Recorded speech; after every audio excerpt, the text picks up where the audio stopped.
Transit tip number 2, talking sound bites. Meep, meep. Limp.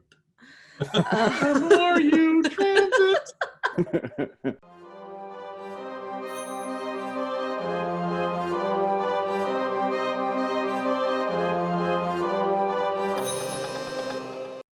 Hey everyone, I'm Risa Petrone. I'm the social jockey for Calliope Games, and I am here today with Chris Leader and Kevin Rodgers, the designers of Mass Transit. How are you guys? Doing great.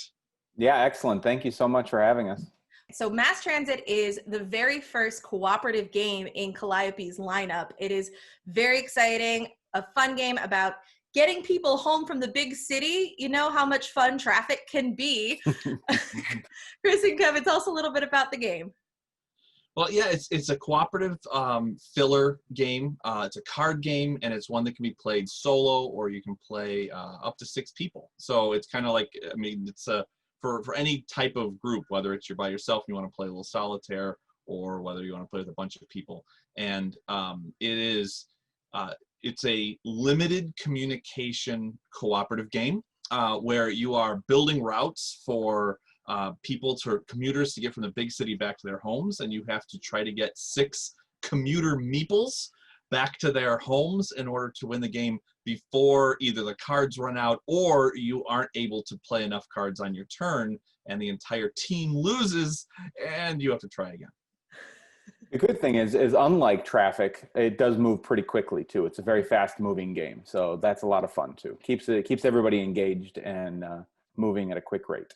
Tell me a bit about your design process for this. Did you come up with the idea of commuting first, or did you come up with the design first? The genesis, the origin story of Mass Transit actually has its roots in the game, as well as the mind.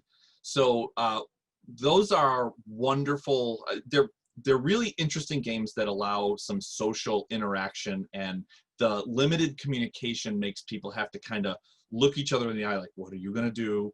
What can I do based on what you did, and that kind of thing. And I enjoy that. The problem was it didn't hit for my family, those games, because I couldn't pull them out all the time and just play them. So I had this idea for a while. I went through this phase where I wanted to make a cooperative game that was low communication, like you couldn't talk to each other, but it had a little bit of a story to it, a little bit of a theme, something that was a little bit, inclusive for all different ages and things like that. And so that's where my brain was working. And Kevin and I have known each other since we were in 8th grade.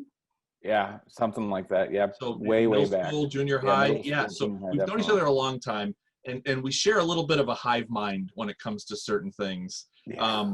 And so I got Kev on the phone. For better or worse? Yeah, for better or mostly worse. Mostly worse. So I pulled Kevin and I'm like, this is what I want to do, but I don't know how to do it. And so the two of us began to come up with different concepts and things. And this one really stuck. There's just something about building like a subway map kind of a thing and moving people along and the stops. And at one point there was construction, but we removed that. It was one thing too many. And I think so that's, we really wanted to hit that spot where it was cooperative, had a little bit of a theme to it, but was accessible to any family or gamer. Yeah, and if I remember right, we had blimps at the very beginning too. There was going to be like an air travel element too. Yes, and that's we're like, right. That doesn't really work. So I forgot about that. That went over as well as the Hindenburg did. So yeah, well, and part of the thought process was, different types of transportation have multiple amounts of stops. Buses stop every few blocks. Trains go a little bit further. The idea with the blimps was that you could go huge distances, but it was really hard to get them to move. So, you had to limit how many times you could move, and it just wasn't much fun. Yeah. That's so funny that you mentioned that, because as I played, I think I didn't think about it, but now that you've mentioned, I do feel like I do more buses than I do like ferries or trains. I feel like there's more stops for those. I thought you were going to say, I thought about it while I was playing. I really wanted blimps in this game. I really just be like, oh, what have we done? That could be the first expansion, the blimp expansion. That's right. Dirigible fun or something like that. Yeah. All those people who commute home via blimp. Yes. Do you guys have any particular strategies or suggestions for players when they play? I don't know if I have any strategies, because it seems like no matter how well or how poorly you're doing throughout the game, it always seems to come down to the last round, which is something I'm super proud of. That's one of my favorite parts of the game, is that it's always that last round, and it's always going to come down to the wire no matter what. There's this desire to want to cap off a route as fast as you can and get people home. That's a wonderful thing, but it can be very dangerous, because once you cap off both routes of a type, so both buses or both trains, you can't play those cards necessarily anymore. If you get a traffic card that doesn't extend one that exists, but it only extended the ones you've already capped off, you could be in real danger. So you want to cap them off, but you also have to sort of hold on and see what other people do.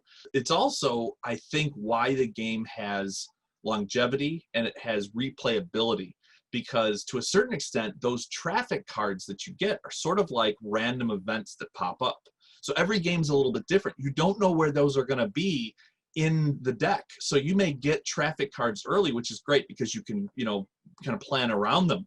But if they pop up later in the game, or if a player has sort of been hoarding traffic cards, not wanting to play them, and suddenly they have a handful of traffic cards. Yes, exactly. That can be really tough. So I guess a piece of advice that would come out of that is try to deal with the traffic cards as soon as you can, so that they don't clog up your hand and you don't get in trouble in the late game. I don't know what you're talking about. There definitely wasn't a game that I played where I had like 3 traffic cards and I'm like, well, I won't play them because we're doing so well. And then I had no choice but to just dump it everywhere. Oh, I will give a pro tip to first-time players. Mm-hmm. Always try to play a card with a station right next to the big city to get moving, because you can get into a trap where suddenly you have to walk people a lot further away from the big city just to get to the first station. And those walk cards, they are very valuable in the game. Mm-hmm. So try to get those stations as close to the big city just to set out on your trek. That's my gamer tip of the day. So tell me a bit about you two as designers. What got you into the gaming industry? How did you wind up working together? And what's it like working collaboratively on a game as opposed to designing it by yourself? Oh, well, again, we've been friends for years and years and years. I think something like 53 years now. 27 How years. long? Which is impressive because you're only 35. Okay, I like her. So we have, I've been tinkering with designing games for a long time, since college-ish, and Kev was always there for the ride, but he began to you got the bug, right? I mean, you were just like, suddenly you were like off to the races. Well, for me, it was Epic Duels. And Star Wars Epic Duels. Epic Duels. We used to play that, and we would design our own decks to go along with it. So instead of just playing as Luke and Leia and doggies, and everything else like that, we would design different decks for incredibly different overpowered Superman decks. Yeah, terrible things. It was awful, but it was just so much fun to do that and create something out of nothing. So we've always been a creative group, and then Chris came out with Roll For It, and it was like we went from a world where I was, exposed to I'm pretty much the Calliope customer. I knew about board games and stuff like that from Monopoly and Life and all that other stuff, and then Chris designs Roll For It, and he's brings out this whole universe of things that I didn't even know existed. And it was just right off of that, it was like, I love this very much. We were lucky enough to get asked to design the Cobble and Fog set for Unmatched, which was Restoration's reimagining of Epic Duels now in recent years. So Kev worked with me on Cobble and Fog for Restoration, and that was amazing because we actually got to work with Rob, who designed Shipshape for Calliope. Fantastic designer, really, really good guy. There you go, Shipshape. So we got to do that, and then with Ravensburger, Kev and myself and Ken Franklin, who designed the Mansky Caper, got to design Back to the Future Dice Through Time. We've had the opportunity to not only work with heroes of ours in the game design industry, but also design games that are, just wonderful, pop culture phenomenon. This is Calliope's first cooperative game. What is there any pressure to do that? How did we get a cooperative game into the mix here?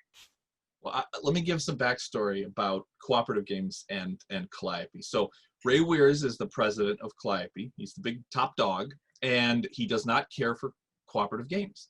And I will say there's actually a legitimate reason why he doesn't tend to care for them, and it's because of the quarterbacking. It's because of the alpha player who dictates what everybody does. So when we set out to do mass transit, we knew that low communication thing, the fact that you have a hand of cards, but you can't tell anyone what you have, and you have to play at least 2 of them on your turn, it leads to you're working with each other, but it holds you back a little bit so that that there's a tension there. And Ray really enjoyed that when he played it. He was like, oh, I like this because no one can take control. And that was our way in. Calliope's kind of been known for having a specific type of game that they produce. What makes Mass Transit a Calliope game? I think there are a few things that make it a Calliope game. I think there's a short play time. It's easy to teach. You can teach it in under 2 minutes, and it works for all ages. My daughter, who's 11, this is one of her all-time favorite games, and she'll play that solo mode.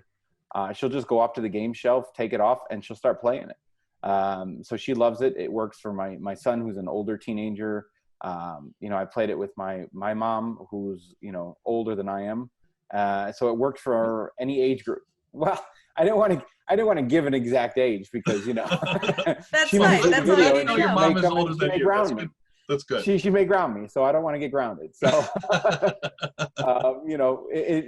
it works well, and people of all ages have fun with it, and that's really important. Yeah, I think we do have a wheelhouse with Calliope for sure. I mean, Suro was the first Calliope game, and the idea was you could play with a lot of people in a short amount of time. And everything we've done since, whether it's Hive Mind or whether it's Roll For It or whatever the game is, it maintains those things. We don't have a just 2-player game. We don't have an epic 4X strategy game. We stay pretty firmly within one area. And I'm happy that Mass Transit falls in that area because it's an area I think we want to open people's eyes to, like, the bigger world of games that are out there. So a family who only knows the basic games that they've always played, they can play Mass Transit and go, oh, wow, I didn't know games like this existed. And then they can go into the multiverse of different board games that exist now and find exactly what they want. Maybe they want a transportation game. Maybe they want a cooperative game. Different types of card games. So this opens eyes to a lot of different avenues, and I'm so happy that Calliope, now I sip the Kool-Aid. Now I'm just talking the company line, but it's true. I really believe in what Calliope does because I think it helps build our hobby, and it allows pathways for people to get into it. And I agree with that 100%.